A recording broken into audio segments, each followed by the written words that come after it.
I'll take anybody for a drink who wants one. Well, I think you'll find that I put my heart into things when something's important to me. I think I told you already. I'm very well. Yankee, hey, go home. It's an American millionaire. By golly, you are an indecently lucky man. I said, shut up! Hey. It's like new. But I don't want you running around just kissing boys. Well, I should be going. From what I hear, you two must be very tired.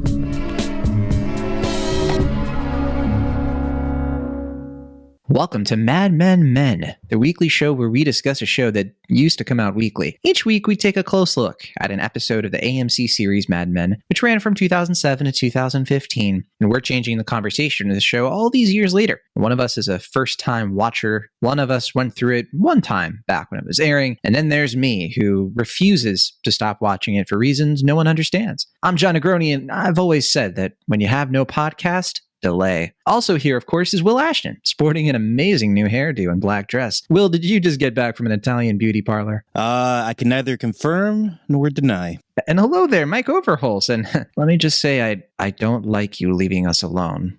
When you're going through those intros and saying how many times we've watched it, I swear to God, every time you're going to go, and one of us is a virgin. I think we all know who that is. We get it, John. We're insignificant. Our podcast doesn't matter. This is a pointless endeavor. I mean, it's funny, though, that, like, you know, you say that and, you know, we realized not too long ago that, like, at this point, Mad Men Men gets more average downloads, daily downloads and weekly downloads than Cinemaholics, the podcast we've been doing since 2017 about movie reviews. So I find that kind of funny. Well, that could be due to a certain, how you put it in Cinemaholics, guest of the show. That's right. I called you a guest instead of a co-host.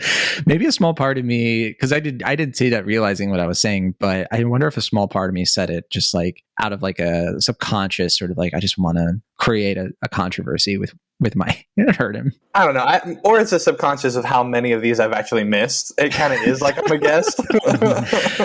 I feel like you've been on a good run lately. I like to think that, you know, kind of similar to Betty and Dawn in Rome, where they kind of, you know, partially assume fake identities to kind of rejuvenate the spark between them and kind of have like a play fantasy. John was trying to rekindle the spark between you two by pretending that you were not his regular co-host, i.e. wife, but rather a new guest that, you know, anything could happen. How exciting. What a great segue into this episode. Will, does that make you like the other Romans who just like want to fuck John? Yeah, both of them, right? I guess. Well, no. I like to think I'm what's his Conrad name? Connie. Yeah, you like show up at the table, overseeing and trying to ask how the room service is and whatnot. By golly, you are one indecently lucky podcaster, says Will. What is the work that Dawn is doing while at the hotel? Just experiencing it? Yeah. That's it. Have you ever had a job like that, Mike, where they just, you know, pamper you and like... Well, yeah, I used to work for churches, John. That was straight pampering. Lucrative, all those things. Yeah, right. The Souvenir, which is the 8th episode of season 3. We're now officially into the second half of the season. We only have 6 episodes after this, or 5 episodes rather. And as we're going into the back half of season 3, I definitely think it's interesting that we start with an episode that's a bit slower in terms of what develops, right? There's not as much action here, not as much happening by way of like the overarching plots, although we could say that there is some progress made when it comes to the Betty and Henry stuff, which we're for sure going to talk about. But yeah, this episode was directed by Phil Abraham, longtime Mad Men director. I think this is his 3rd episode of season 3. Last one was The Fog, which I think that's when we had Ben Crew on. I think that was the last time that Mike wasn't here. And he also directed Out of Town, the 1st episode of the season. This episode was written by not just Matthew Weiner, but also Lisa Albert, longtime writer of the show as well, although this is her first co-writing credits of season 3. So The Souvenir, it's interesting. It's, I was listening to the director's commentary. Weiner talked about the episode with Lisa Albert and Vincent Kartheiser, and he kind of talked about how this episode is constructed mainly of 3 short stories, 2 of them mainly focusing on the relationship of Dawn and Betty and how that compares and contrasts to the relationship between Pete and Trudy. But, you know, first time watching, Will, what was your takeaway from The Souvenir? How did this episode hit you? Well, I mean, we often talk about with this show, and particularly I think this season, the way that they sort of parallel storylines and characters, particularly at a significant point in their lives. In this case, I think it was really fascinating to have this episode mainly be kind of a parallel between Pete and Betty. Like Don, he's a main factor in the show, but like he almost assumes a supporting role in this episode. And I feel like that's kind of been a trend throughout this season, is that like Don, having been the central focus for the first 2 seasons, is kind of often pushed aside a little bit to spend more time and more focus on these other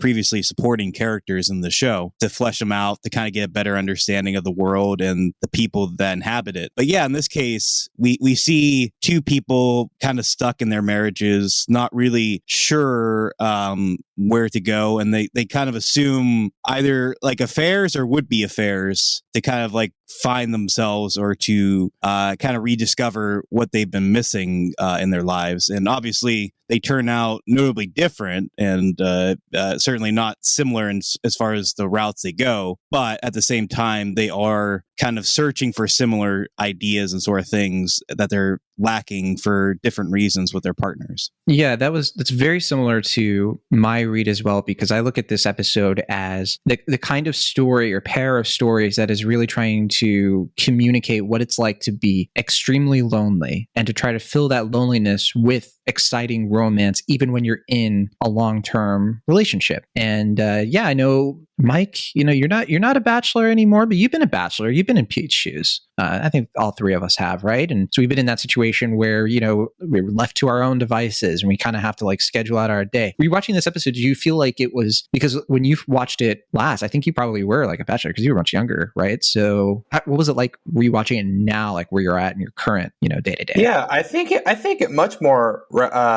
resonates now as someone in a long-term relationship than it did as a bachelor, right? Because I just couldn't understand what it was like. I had never lived with someone at that point. I had dated people, but like only semi-seriously. You're too young for it to be anything real. Yeah, same here though. Like when I first watched it, I was like in college, so it's like I didn't know anything. And you watch it and you're like, oh my God, these people, they're like such idiots. Like both their wives and husbands, like they're hot, like they can hang out, can do all these things, they cook dinner. But being in a long-term relationship, living with someone, like, not that I'm saying I ever think about doing this to Hannah, but like you can get it to a certain point of like what it's like to actually share a life with someone and enjoy it, but still like, wonder or be bored or be lonely. One thing that Will mentioned when he was watching the episode, and he was kind of texting us a little bit on the side about it, Will, you kind of made the comment about how it's like it was kind of almost alarming to you, definitely jarring to see Don kind of on his best behavior. And I certainly find it to be a very functional part of the episode, pretty helpful to unpack it. But yeah, walk us through that.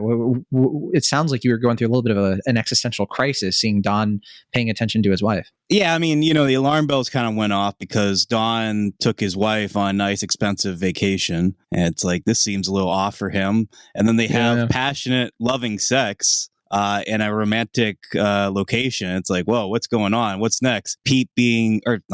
Don being a nice, caring, supportive father to his children. Like, what's going to happen here? But of course, as soon as they get home, and Carl is just like, Sally could use her parents right now. Here's what he walks away. He doesn't care. Yeah.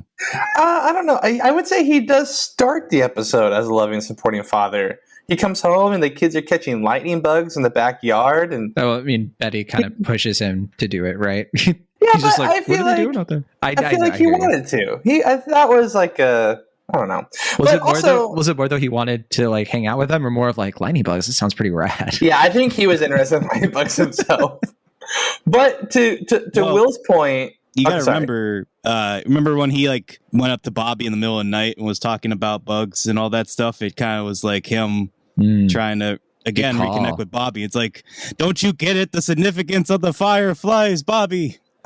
I totally forgot about that. That's a good memory. Yeah. Sorry, you were saying something, Mike, and we cut you off 3 or 4 times. Yeah, no, guys, it's okay. When you're a guest in the pod, these are the things that happen. No, just to Will's point of, he's taking Betty on this expensive date. But that's what Don does do, though. Even in the midst of his most torrid affairs, how he would then connect with his wife is to take her out on a fancy date, take her to a hotel, and they would make a night of it, right? So I feel like this is the easiest time for Don to feel like he can be closest with his wife, probably because he's doing the same thing we all can do on vacations, which is put on a mask and just be our vacation selves and not be who we actually are at home, and leave all of our worries and our affairs and our troubles behind, which is what really we usually see Don doing. And it's interesting because now it's Betty doing that in this episode. Can I be honest about that, though? Because, like, honest for me, because I don't know about you two. And I know this episode's talking about how, like, you know, the point of a vacation is that you do have to come back home and the reality hits. And there's that great moment where you literally have them in the hotel room and it's bliss. And then it cuts immediately to the house of, like, that's how devastating it is to have to return. But for me, I just feel like I never have that much fun on vacations. I feel like the entire time I'm on a vacation, I just feel like I'm constantly, like, anxious. And I don't know if it's probably a me thing. I'm sure other people experience it too, but, like, I'm always anxious about the planning, what's going to happen next, the logistics of everything. I get stressed out very easily. I have more of a temper. I'm not good on vacations, guys. I have to be honest with you. Best time for me on a vacation is when, like, I get up really early and I just, like, there's no one around, there's no crowds or anything, and I just wander.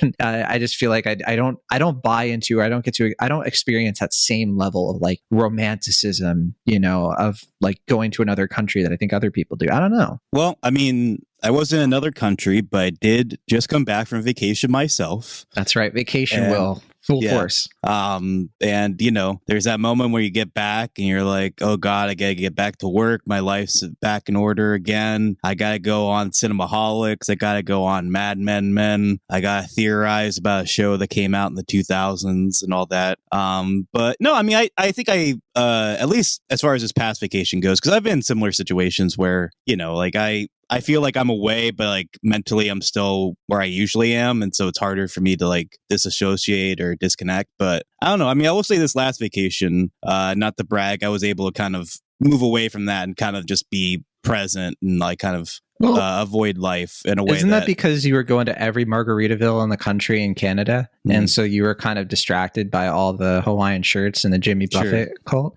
I'm sorry, Will.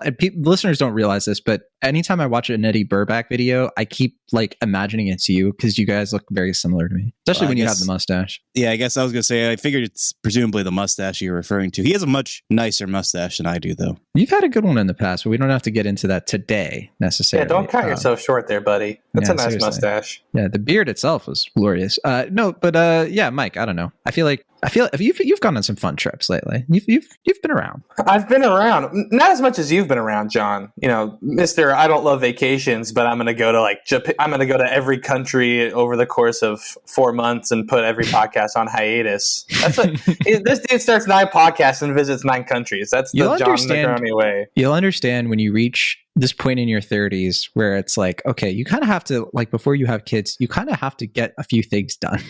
No, this is your chance. I totally get it. Me and Hannah are for sure on the front end of that. It's a weird place where you actually have, like, the money to do so technically, but you know you're about to not have that, and, like, or just the time. Yeah, the time especially. But I gotta say, I get your point of view, John, because that's how Hannah is. But I gotta say, that's not me, man. The listeners might know, I'm one of the most extroverted people that you could ever meet. And so vacations, going somewhere else, I plan it a little bit, but I'm very good at going with the flow. I love to just relax. I just want to find a good restaurant to eat. I love vacations. I'm glad. I mean, I wish I was in your shoes. I do like vacations, to be clear. It's just, I feel like I don't have that same sort of, and I know the show also romanticizes it purposefully because it's trying to tell a very specific kind of story here. And speaking of which, I think it's so interesting. We get almost no Sterling Cooper in this episode. Like, well, it's one of the least amounts of The Office we get in the entire show. And also very little of the main cast, which I kind of appreciate. It's like we're getting a little bit of a break with the characters. Like, the two main couples aren't really around the people they're usually around, and it kind of heightens that sense of loneliness, right? Yeah, I mean, there's not even a brief glimpse at Peggy, right, in this episode? No Peggy, Roger, yeah, not even Jane. But we do get Joan. We do get Joan. And I thought it was interesting because in the commentary, Vincent Kartheiser, who plays Pete, is like, man, I never get to have scenes with Joan. So that was kind of fun. And I was like, oh, yeah, you're right. There's very little like Pete and Joan up to this point in the show, which I found kind of interesting. Actually, speaking of Joan, Will, she's still around. What was it like? Were you kind of surprised? Were you like, oh, cool, my friend? Yeah, I mean, that was pretty much my reaction. Yeah, I was like, hey, Joan's back. I mean, I know, or I don't know. I presume that she'll remain a central figure of the show. So it's not like, oh, like I wasn't ever expecting to see her again. But at the same time, you know, like I didn't know when it would be when she kind of fixes herself into the show again or what have you. And yeah, certainly a scene like that, it's deliberately played kind of coy because the way that the camera's framed and the way we kind of hold on Pete's back for a while is like, this is going to be somebody. I don't know if it's going to be like a joke or like, you know, like I thought it was going to be like he was expecting another woman, but it was like this like big burly man that's just like, we have a problem here, bud, or something. But yeah, I mean, seeing it be Joan was a nice relief. And yeah, like similar to what you were saying, it's just kind of nice to have a gentle, kind of nice moment between these two characters who generally don't really get to interact all that much. Be honest. To be completely honest with yourself, there's a small part of you who thought it might be Chauncey. Sure, yeah. I mean, it's not impossible. He's wearing like reading glasses and a nice bow tie. He's like looking at the dress and be like, well, it's definitely our style. Yeah. Did you see that video recently where it's like a goat walking on two legs with a bunch of chickens? What? What the fuck?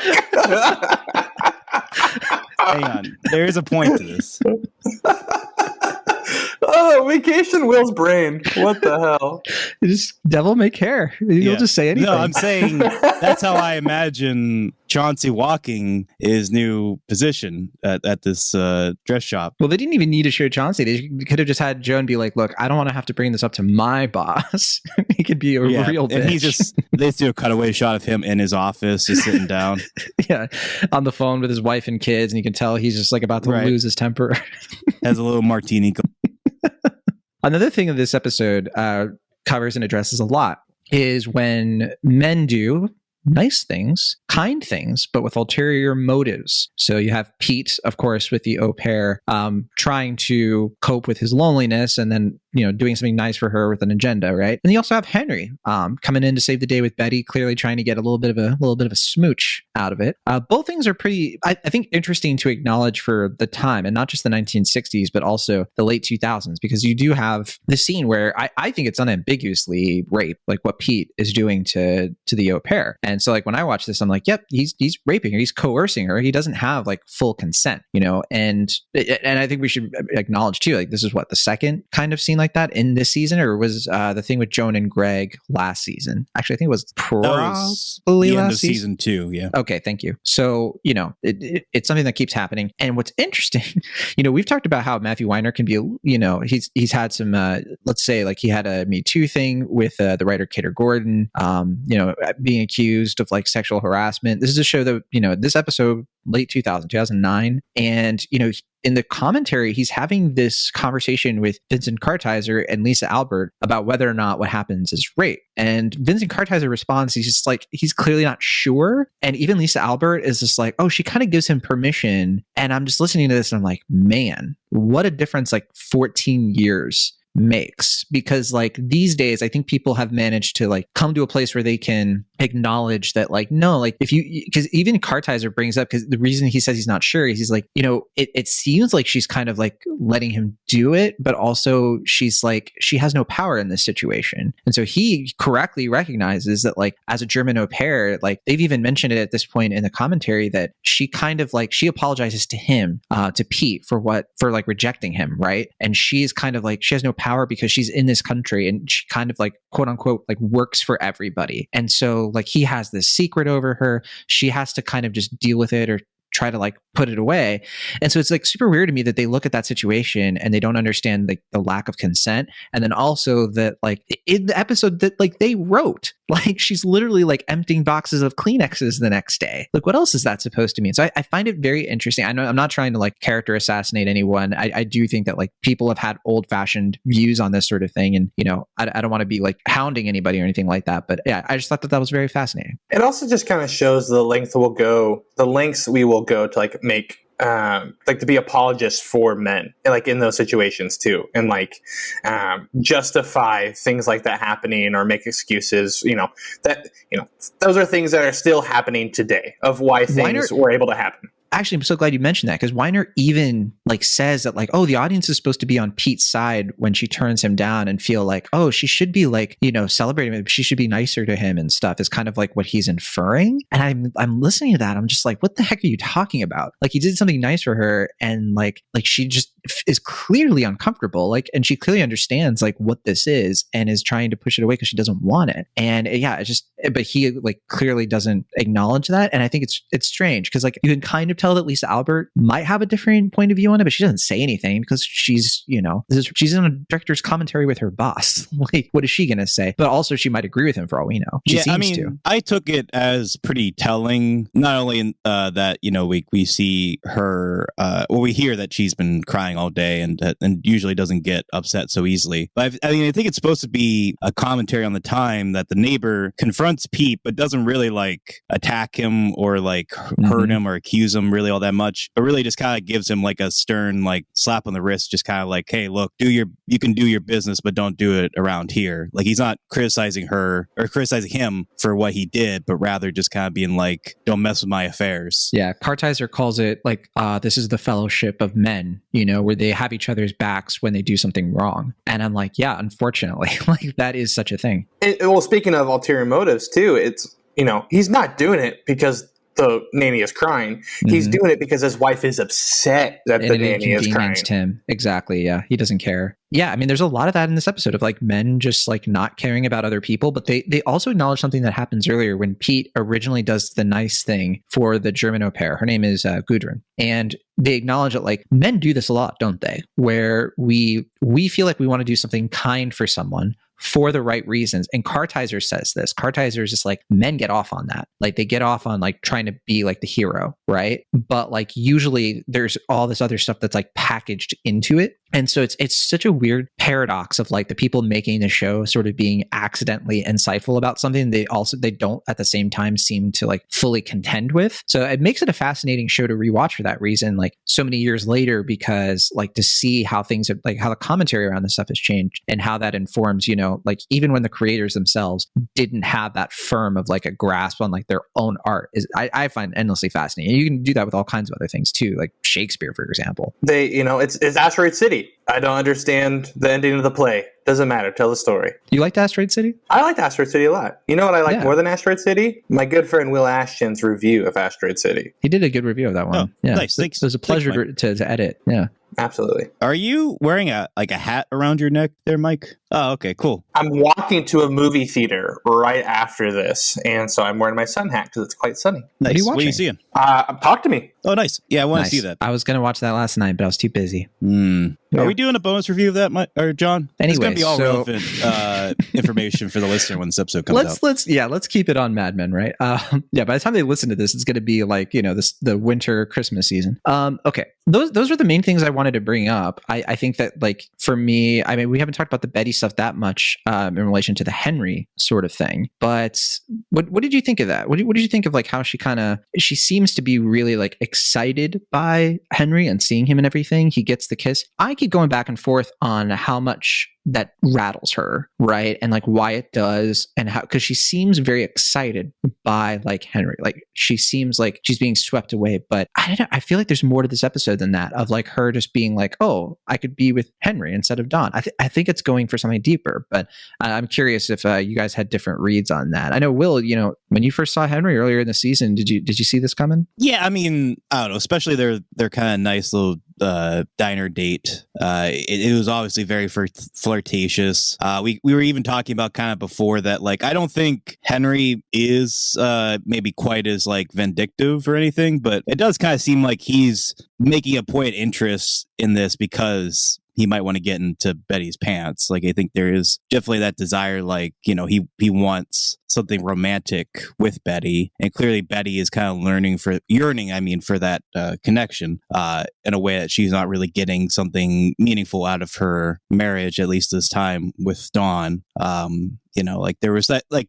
they have like such a kind of push and pull relationship even in this episode. But Weiner says that like he's so different from Don because or I think Lisa Albert says this. It's like Henry is like a direct, nice guy, and there's such a contrast to the way he talks to Betty. Even in this episode, like when Don plays that game with her, and like how he just sort of everything he says is sort of like ambiguous and kind of mysterious. There's mystique, but it also fuels the chemistry that brought Don and Betty together. And Betty talks about that chemistry with Sally, right? Mm-hmm. Where she's like, every kiss after the first one is a shadow of it. And she's talking about Dawn in that moment. She's talking about how, they can recapture it briefly in a place like Rome, but it kind of goes away. So that's why when I watch this, I'm just like, it's almost like she's realizing that like, man, even this Henry guy, that same excitement's going to go away. Mm-hmm. And it's like, what's the point? Yeah. But also I was going to say that like part of the thrill I feel like with Rome is that it's meant to be kind of evocative of when they were younger and like,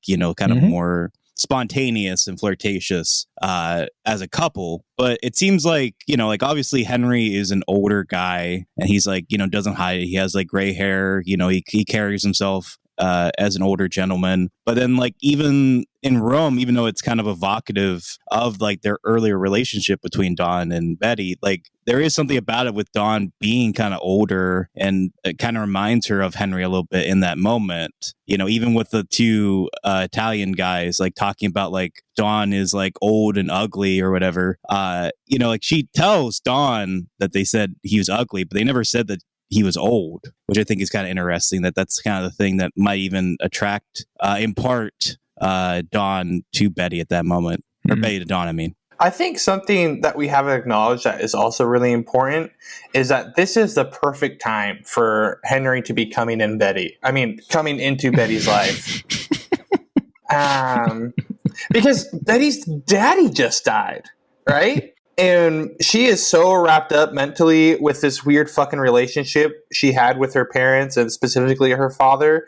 And so an older man coming into her life who is powerful but not just powerful, but effective and wielding that power, I think is something just incredibly enigmatic and attractive to someone like Betty, and it's probably the thing that's what you see when he kisses her, right?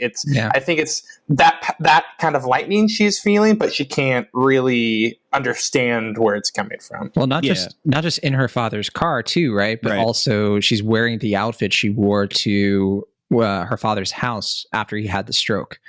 And so like it's very clearly her trying to like enter a certain mindset. Damn, I didn't even notice about the clothes. You fashion police. That was director's commentary. I had it saved for trivia, but I had to whip that out. I didn't notice. You kidding me? My sense of fashion. Look at me. I'm sorry, you were saying something, Will? Yeah. No, I was just going to point out the fact that they have a kiss in Jean's old car. But I mean, don't tell Sally. Sally would lose her. Right. I know you're anxious to talk about Sally, Will. I don't want to rush or anything, but I know that's been bothering you quite a bit. What happens with her? And well, sure. I mean, she's been, like this second season and the third season, she's been, kind of on a mini little crime spree. I feel like there's a history of violence going on with her. Violence, sexual assaults on the neighbor kid. It's one thing after another, isn't it? Jeez. Yeah. I mean, I wasn't going to go that far, but sure.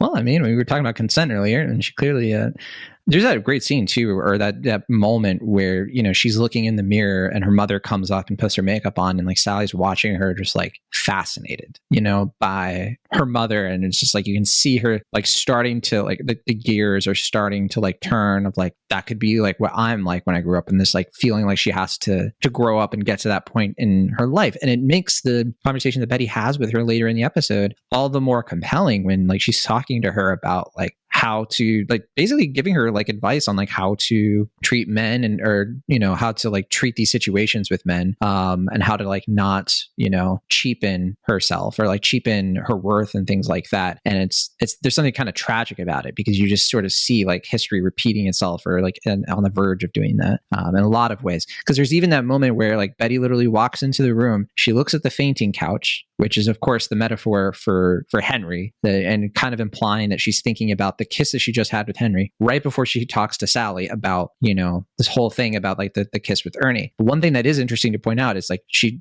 talks to Sally about that. She doesn't care that much that like Sally had this super violent like outburst, right? Like, and then that's just sort of swept under the rug and not dealt with, which is just, I don't know. It's just very fascinating. I guess because Betty looks at that and it's just like, I would have done the same thing. Bobby annoys the hell out of me. How great though is the new actor for Bobby? What are we on now? Like 9, 10 actors? Yeah, this is Bobby number 13, I think. No, Bobby number 2. And some say the best Bobby, but I'm going to wait until we, we finish the first couple dozen before I start to, yeah. I do really like that with Sally. As much as she's, a criminal and in the future, spoiler alert, will become a Lee Harvey Oswald apologist. Sure. She, I just, I think we can all remember that, being young and, first kisses and, playing house was something I used to do as a kid a lot, which is clearly like what they were doing.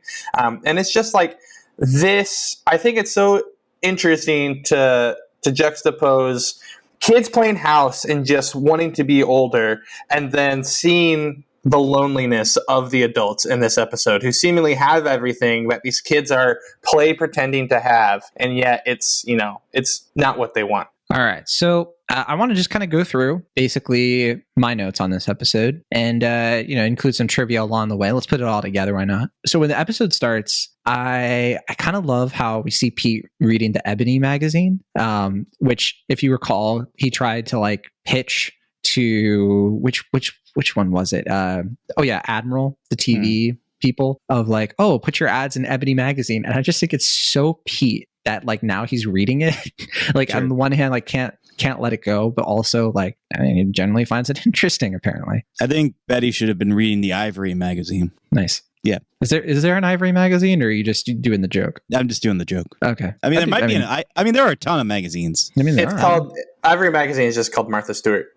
There you go. Matthew Weiner has said that this episode was an attempt to tell a couple of short stories, but it was really about a summer romance. People leave town and things happen. And he's kind of ambiguous. Usually he's a little bit more specific with the themes, but he also says later in a commentary that he's like, sometimes like these themes kind of come together on their own, and that they don't have a lot of conversations about like theoretically what the show is about, which I think contradicts what other things he's said. So I don't really get it. There's also this moment where like Hildy, we've noticed that like she's being nicer to Pete than she has, for example, in like the first season. And Kartheiser has pointed out that the reason that Hildy seems to be like sweeter to Pete in particular is because of the adoption story from season 2. Apparently that like really endeared her to him, or endeared him to her, or however that is properly constructed, which I buy. Like, I think that Hildy just always saw Pete. I think Hildy is like the audience, like watching Pete in this show and just being like, what a jerk. But then like we see him do something like basically human, not the adoption thing, but like, just in general, Pete will do something kind of like, oh yeah, a human being acts that way. And we're like, I love Pete.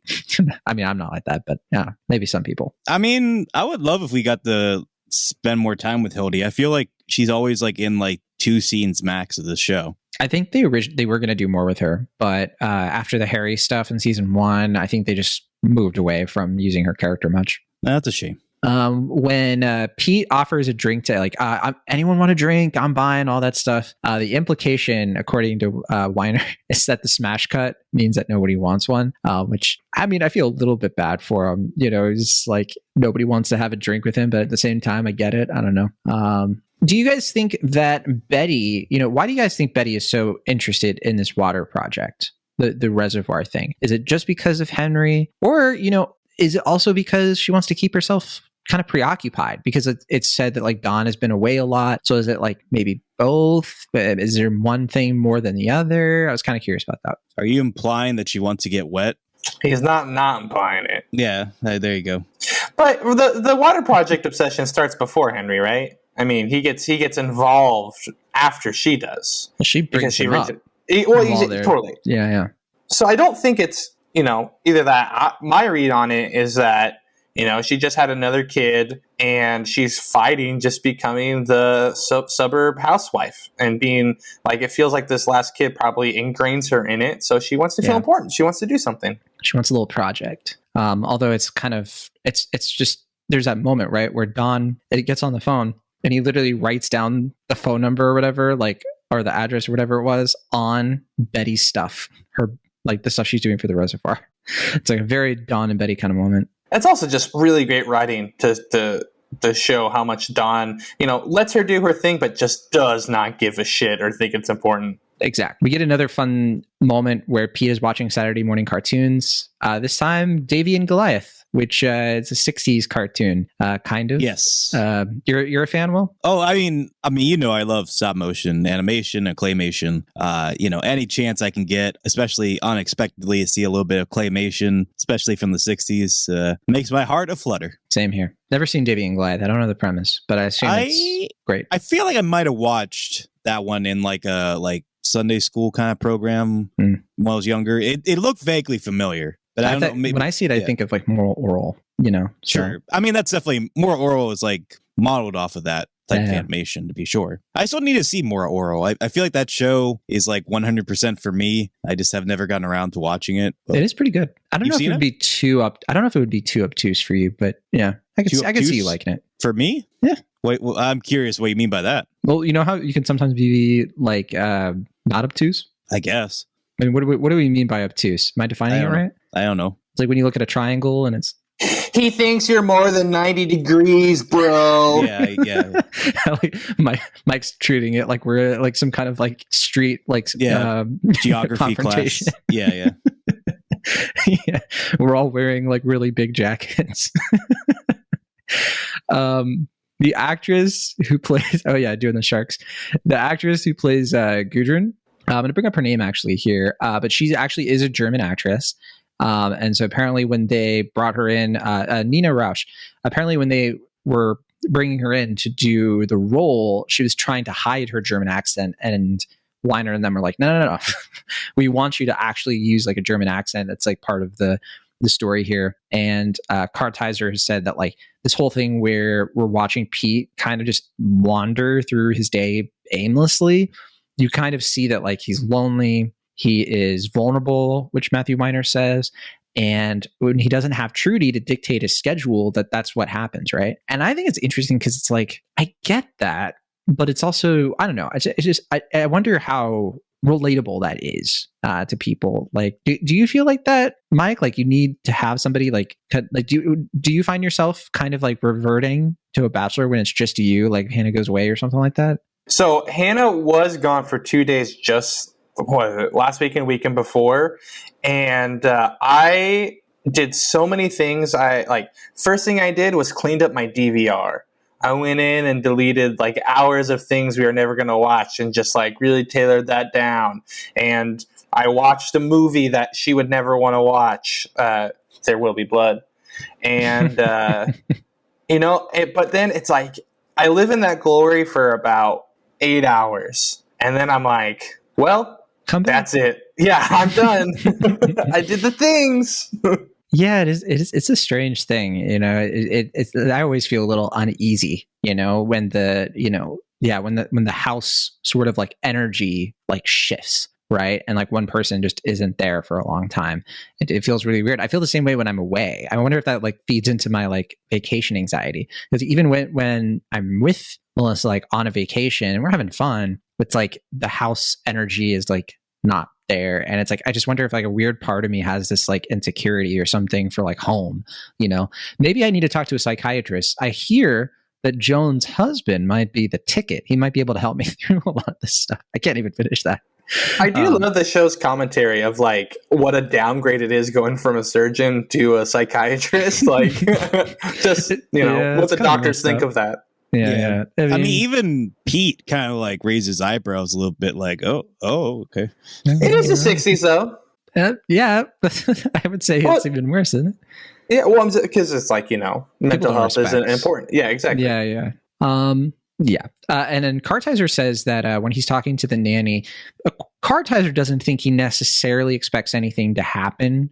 But this is the moment that I mentioned earlier where he's like, I think we get off as men helping someone out for, the right reasons. And I mean, that resonates with me a lot. Like this feeling that like men helping each other, like other men, like in this episode or trying to, it's just like, we want to help people. Sometimes we have a direct ulterior motive. Sometimes we just have the feeling of like, doing something good, the ulterior motive can just be vague. It can just be like, I'll feel good about it, or, you know, it'll make me feel like a man to come through for someone or to provide something for someone. And I always find this very, like, a weird feeling. It's like a weird place to be as a guy, because we're sort of like brought up, we're raised to be like that, right? We're raised to believe in things like chivalry and, like, you know, being of service to others. But we aren't also taught like the dark side of that, how that can go wrong. And I think there's such a tricky balance to it. There's such a delicate balance to it. And I've always been curious, like, how, you know, what's so different about like the way, you know, women do this, because I think women are very kind to people. Women do selfless things for people all the time, and they don't have that same sort of like hero complex. And so it makes me wonder, like, what is it about like the way culture sort of like teaches that lesson to women, you know? And I'm obviously excluding like non-binary folks not intentionally, but, you know, I just find it very fascinating of like why that gets so distorted on the male side of things. I mean, I think part of that is that women in our kind of patriarchal society are kind of raised to be expected to be sort of motherly or like caring and stuff. So I think there is sort of, but men are too, right? But not in the same way. But that's what I'm saying. Is that like you're talking about like chivalry, like the sense of like men are expected to like hold doors for women and, like, you know, be a gentleman and stuff, but go to war and die. And, right, sure. You know, like, well, and there are people who like say that like women should never be in the military. Like, you know, that's when, you know, society's broken, even though like every country, like every like superpower has women in the military. But there's this feeling of like, well, men need to step in and do that. Men need to, you know, all this stuff. And yeah, I think it's weird because like, I don't get that same sense from like, I just feel like when, and I you know, I could be totally misunderstanding this, but I just get the feeling like for a lot of women, there's not that same kind of baggage when they're just decent to other people, you know, generally speaking. Like they just are. And it comes across as authentic and like no ulterior motive, or at least as pervasively. So I know I have to like address it because obviously like there's exceptions to everything. So I think it's interesting. And I don't even think this episode is reckoning with that. I just think it's something a new show could address. You know, maybe a new movie. I would love to see what Greta Gerwig would do with that kind of idea. Thank you, Mike. I didn't even think about Barbie, which we have all watched now. But yeah, I mean, yeah, kind of. Yeah. That's like the entire movie. Yeah, it is, isn't it? And I think it kind of dances with it. I don't think it like goes like fully into like what it is about like dudes that like causes this. I don't think it's like anything natural. I think it's all like society. It's all societal stuff we make up. Sure. But, yeah. It is what we make up because, again, I know it's Mad Men, and this is the last thing I'm saying about Barbie, but spoiler alert if you haven't seen Barbie, fast forward to 30 seconds, but Ken doesn't do any of that stuff till he learns about patriarchy, exactly, right? Yeah. He copies it, right. And it's all an act. Yeah. Yeah, and I mean, the lesson for Ken, ultimately, among several lessons, I suppose, is that like Ken needs to learn to be his own individual self. Like he kind of molds himself off of what men are expected to be, and like a lot of that comes down to like the horse jokes, where he's just kind of like, you know, his main interest kind of just seems to be about horses, and thinks that it factors more into the patriarchy than it actually does. One of the best jokes of the movie, but yeah, we don't want to go too far into Barbie here, and they did fast forward 30 seconds, right? But if you want to hear more about Barbie, my good friend Will Ashton is on a podcast called Cinemaholics that just covered an episode of it. So that is true, yeah, and probably by the time this episode comes out, it'll be available on DVD. There you go. That kind of brings us to the court hearing, where we mentioned like Betty's wearing that outfit and stuff. Weiner says that she wears it because she knows it's a dynamite outfit. Great adjective. But he mentions how like they wanted Henry to have an entrance. They wanted Henry to like come in, save the day, and be that sort of like Betty's fantasy of like a man coming in to save a woman.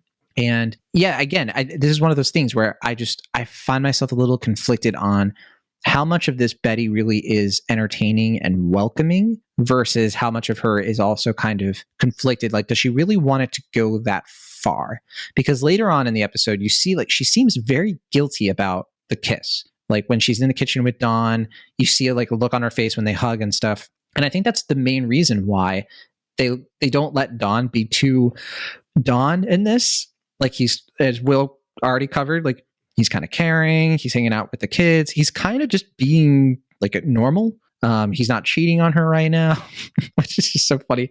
And at the end of the episode, Lisa Albert even says, he's just like, that's the magic trick of an episode like this, is that by the end, a lot of the audience is going to be on Don's side, even though he doesn't deserve it at all. Right. Well, and like every other episode, he's obviously the villain. I mean, he's kind of, in a way, like filling in the role for Betty. Like Betty's the one that's having like kind of the affair, that's, like kind of assuming false identities and stuff. One thing I never really got to bring up is that how did Betty learn Italian so well? She was, so it was mentioned in the show already that she spent a summer in Italy. Mike and I were talking about this before you came on, because we were talking about how she mentions a character, I think it's season 1, who she knew, who was like when she was a model, and that he was Italian, like when she was living in Italy. And like Francine assumes, like, I don't remember if it was Francine or one of her other girlfriends, but like somebody, basically they're like, oh, so you like slept with this guy? Oh my gosh, how scandalous. And Betty's like, no.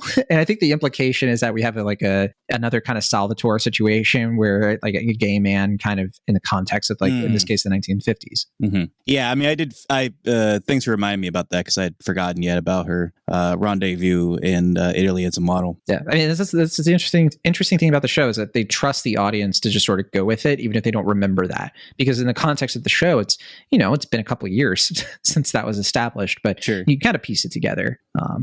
Let's see here. I don't have too much else. We have the stuff with Pete and Joan in the store, and Kartizer says that, Matthew Weiner says that, like, it's so interesting how Pete is being kind of reasonable and calm here. Like, compare this scene to the Chip and Dip thing. Like, he does kind of lose it, but he's a little bit more assured and confident than the Chip and Dip episode. And I know Chip and Dip, that's one of your favorite gimmicks the show's ever gone into. I think that's more Mike than me, right? I thought no, you lost your mind for the Chip and Dip. Oh, did I? Your name in my phone to this day is still Chip and Dip.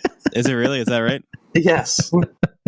Yeah, I don't know what this revision. Don't say it was me, you motherfucker. Yeah. Well, it's just like, I think Mike is the one who has a bit of a chip on his shoulder. Yeah, there you go. Good pun. No, but Weiner even says, he's just like, you can't even tell that, like, you can't easily tell that Pete is lying here.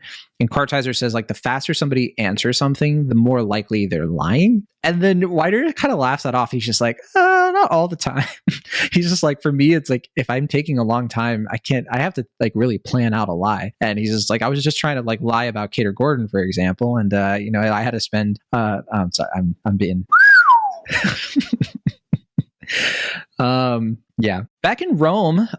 So the hotel room set in the Hilton, Weiner was kind of like pointing it out as like, oh man, this is something they're particularly proud of, because it's like a very modern room, a very modern hotel room. It's a change of pace for luxury hotels at the time to have that kind of box shape with the balcony and everything.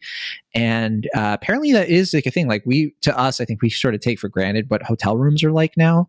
But it's kind of lost on me how much Hilton in particular shaped the modern hotel, and what it was like going to hotels like that are connected to each other brand wise all over the world. So, because you can see that like everybody knows it's a big deal for Sterling Cooper to have Hilton. But I guess for me, like there's like that further like realization that like it is a big deal. What was the layout then before Hilton? I think it's like more like what we see with like the roadside motels. It's like a very sort of different aesthetic, right? Like the warped mirror, and it's a bit wider. It has there's more of like a narrow look to it. That does remind me, this episode focuses a lot on mirrors. Like there's several scenes where characters are like in the mirror, like with Betty, like using Sally's mirror to like put on her makeup. There's like a shot in the hotel that's framed very exactly. So you like it's like Dawn is like off kilter because you can like see the mirror in the center of the frame. There was supposed to be a moment where Betty looks in the mirror after the kiss with Henry, but Weiner says they took it out. Yeah, so I mean, is that like kind of reflecting, no pun intended, like the lack of self-awareness of the characters and like their inability to kind of like look within themselves and like explore? I think it's a device. I think it's supposed to like give you the impression of like how the characters see themselves. And so it's like shorthand for that. And it's trying to get you into the mind space of like the character is thinking about who they are, because it's not a book. You can't get into their heads. It's the same kind of thing we've seen, like, the stuff with Basket of Kisses, I think it was, where Peggy, there's a lot of mirror stuff in that because you're trying to get into Peggy's head for the same reason. Actually, no, it wasn't Basket of Kisses. I think it was Ladies' Room, because that directly was like they're in like the ladies' room, like looking in the mirrors and you see the reflection. It was Ladies' Room. Yeah. So I think it's a very helpful device, and I think it's smart though that they use it. They sometimes use it sparingly, like they try to avoid overdoing it. Yeah, I mean, there's been other examples of it, like that one episode where at the end, Don's like looking in the mirror when he's like shaving after a shower. And then there's like Peggy saying "Bye Bye Birdie" into the mirror, and there's like other examples. Yeah, for sure. I don't have too much trivia left, and we're almost out of time, so I'm gonna rip right through it. The view of Rome from the hotel room is a real view from the Hilton in Rome that they got, which was pretty cool. And then you'll notice too, like when they're laying in the bed after the international trip, very relatable, but also they purposely try to make everything feel different, like them being on the opposite sides of the bed, like the water being different. Weiner has also said that, they don't usually do like cutting edge fashion in the show because it wasn't all that common back then, especially for people, just to wear all the time. But like her beauty parlor outfit was like a very specific thing that he wanted to get across. And also like Don is wearing that same suit he wore in California, that kind of light gray suit. And so they wanted to bring in that feeling of California, that feeling of like Don being like essentially like in a new place, kind of resetting, being a different person and all of that. They didn't say that. I'm reading that into it. Conrad Hilton really did say "by golly" all the time, apparently, which I didn't know that. And also this really hit me. So Weiner's mentioned how he thinks the point of the episode, the point of the story in this episode, is that we're supposed to see that there's hope for Don and Betty's relationship working.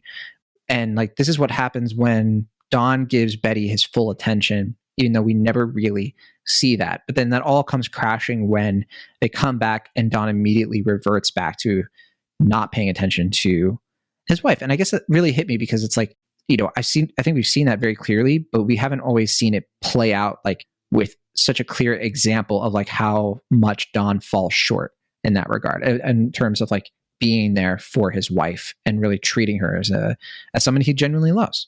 Yeah. Sorry, I thought Mike was going to say something, so I left it open, but I misread the room. Yeah. No, I love my wife, John. I don't know. This is your opportunity. Yeah. You're not married to her yet. You're about to be. Well, by the time this episode comes out, he'll be married with 4 We're just going to keep doing that joke. Yeah. The 2024 election will be over. Mike will be married. Yeah. Cardi B won? I voted for her.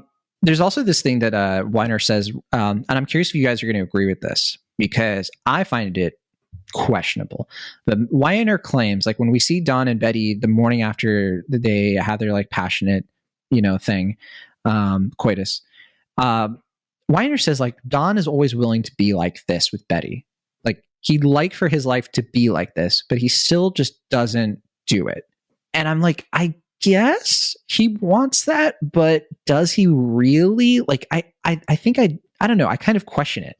I kind of question like what really drives his motivation there. I mean, we've discussed this before, but I think there is an inherent fear of Don's, whether intentionally or not, of being tied down. Like I think there's a fear because of his upbringing of that domesticality.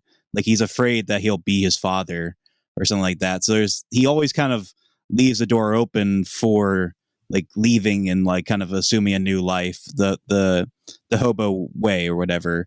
And I mean, we are coming off of the episode, I think the last episode, right, where he had to sign the contract and like kind of assume that he'll be in Sterling Cooper for the next 3 years or so. So, I mean, that is interesting how this episode where he's like trying to be more of a like caring, responsible husband and whatnot, and apply himself at work. But yeah, I don't know. I think we should all do our best by golly impression of Connie. I already did a by golly. I know, but Mike and I haven't. Okay, well, go ahead. Go ahead, Will. You brought it up. All right. By golly. That's really breathy. You sound like Connor like during sex. I would know. By golly. All Should we just right. end the episode there now, or do you want to do this trivia? Well, that the you other have? trivia I had is the scene where Pete and Trudy are in the elevator and the au pair comes in with the kids. There originally was going to be more to that scene. They were going to have more of like a confrontation between Pete and the au pair, but then Weiner chose to cut that because he thought that it added to the anxiety to not do anything there. And he also mentions how he loves that, like, Pete never says anything. His eyes tell Trudy that he like cheated on her and everything. And so I love those two scenes with like Pete and Trudy, because like you clearly see how with Don and Betty, like the whole thing with them, like they go on this vacation and everything, there is cheating, but like in their relationship, what happens pulls them apart.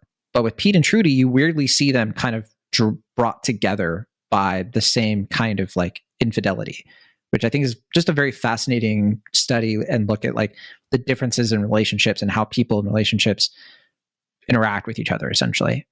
Yeah, and we didn't talk about it, but their dinner conversation was incredibly interesting and intense. And I think it's also worth mentioning, right, that it's the first one compared to Don and Betty, who this is kind of a recurring theme in their marriage. And this is really the first time. I mean, obviously, Pete's cheated on her before, but this is the first time that they, as a couple, are doing it. Yeah, and I mean, I think that that's what the episode's trying to say about relationships in general. Weiner says that, Francine talking to Betty about how she wants to go back to Spain with Carlton. I mean, he says that's the crux of the episode, that Betty's looking at the situation that she's in as a wife, and she doesn't want to keep on like this. She doesn't want her life to just be like, I'm going to go on vacation, I'm going to have this Band-Aid to the fact that like I don't really have a romance. She just wants a romance. She just wants to be in love. And I think that she is looking at the situation, like I said before, and doesn't even buy that she would be able to have that with Henry. She just knows that I think she's kind of like hit with the realization, like she is coming of age in this almost, and realizing to herself that this is what happens with any relationship, that like you can't just be in love forever. And I think she's like kind of forming a cynical view, and that's why she looks at the gift the way that she does, because it doesn't bring her any comfort. And I love the look on Don's face, because he is just like, he's so devastated by it, to see that she just completely shuts it down, his like little gesture there. And I think part of it is because he looks at it as, he's not going to be able to like maintain this, that she is just not going to settle for what he's trying to offer her. And I think it's really brilliant. And I'm sure like, Will, like what was your read on that? Because I'm sure like when I first watched it, I felt a little bit like, man, kind of, kind of a surprising gut punch in some ways, but what was your reaction? Yeah, I don't know. I mean, I do kind of feel like in some respects we are potentially watching the dissolve of a marriage, but it's always sort of fascinating to me because like every episode where I'm like, okay, this is it. This is like where the curtains are going to come up. I'm like, oh, okay. Like they're actually kind of rekindling and like maturing and are seemingly in a healthy relationship. But yeah, I mean, the episode is called Souvenir, and we have like this little trinket that Dawn gets. And I feel like there's a part of her that feels like it's sort of cheapened by that just becomes like this little thing that she's supposed to like hold on to, and that becomes materialized in a very specific sort of way. And, I mean, Betty is someone who like kind of wants to feel youthful in some respects, like wants to have that sort of like spontaneity, doesn't really want to be kind of like Dawn, I think, kind of tied down to this sort of domesticality. There is this sort of fear of hers of also becoming her mother. And so, yeah, I don't know. I mean, I don't know. I think Dawn is like being very earnest and sincere, but, there seems to be this kind of growing divide between Betty and Dawn. And I don't know what that spells out for the future. I couldn't agree more, though. The whole thing. Yeah. I mean, we didn't really get to talk about Trudy much, but I think we're running out of time. Yeah, I mean, she's Trudy. She does her thing. I mean, she's not in it much. I don't know. I just think it's fascinating, and I'll try not to talk too long about this, but like this one scene that we have as our intro is like the most genuinely sort of like steamy and romantic scene between them. Like usually there is like a very sort of plastic romanticality between them. They were pretty steamy the first season. like when they first get married and stuff. And like we can remark too on how it looks like Pete is trying to rekindle the same thing he did with Peggy with the au pair in the wake of that. I guess so. I don't know. I just feel like you have the whole scene where like she's like trying to like coax him to bed or whatever in the first season, like, Sure. you know, kissing him and stuff. And I don't know what this anti-Trudy stuff is going on. Like, it's not you know, anti-Trudy. I'm just saying I feel like it's more anti-Pete. Like, I just feel like he's the one that, like, you know, if any of us were lucky enough to be Dave Franco and be with, you know, with Allison Brie, I feel like you shouldn't fuck it up. And, you know. Sure. Yeah. Yeah. No, I hear what you're saying. And I think that, yeah, Trudy is a very pragmatic person. And I think that, like, Pete said just the right thing to her of, like, I basically telling her is like, you can't trust me to be alone. But like, I think she brings that in as sort of like, I have power over this man. I control this man. And there's something about it I think kind of satisfies her in a kind of a almost kind of twisted way. I mean, you're talking about Hildy kind of like being softened by Pete's desire to like adopt children. Like Trudy also sort of misreads that elevator situation as like, she thinks it's awkward and like that he's sort of like wide-eyed because like he thinks he feels guilty. You know, he's guilty about not being able to be a father, but rather it's, you know, something else that Trudy either learns about or like does like feels it's healthier to like not know and just kind of acknowledge that they need to be closer to avoid whatever happened. There you go. Mike, did you have any final word before we say goodbye to everybody listening? Hey, just keep your affairs outside of where you live. You know, easiest way not to get caught. Wow. By golly. By golly. All right. See you, everybody.